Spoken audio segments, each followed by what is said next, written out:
4 choses à savoir sur l'histoire soninké.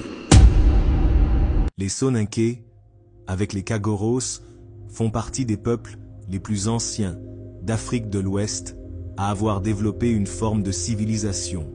L'une des traces les plus anciennes de cette présence organisée est le site de Dar Tichit, situé en Mauritanie actuelle, où l'on trouve des vestiges d'architecture en pierre, d'activités agricoles et pastorales datant d'environ 2000 ans avant notre ère.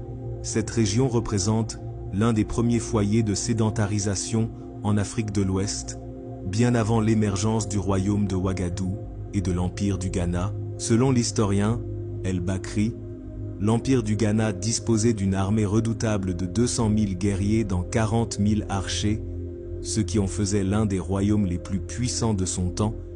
Sa réputation s'étendait bien au-delà de l'Afrique de l'Ouest, jusqu'à Bagdad en Orient, face aux offensives menées par les Omeyyades. L'Empire sut résister et présenter son territoire, affirmant ainsi sa force et son indépendance. Il a continué à pratiquer les religions traditionnelles, tout en intégrant l'islam, illustrant une cohabitation religieuse, maîtrisée sans être dominée.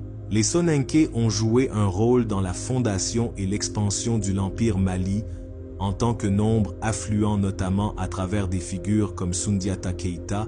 Ils ont été cruciaux pour l'édification de ces empires.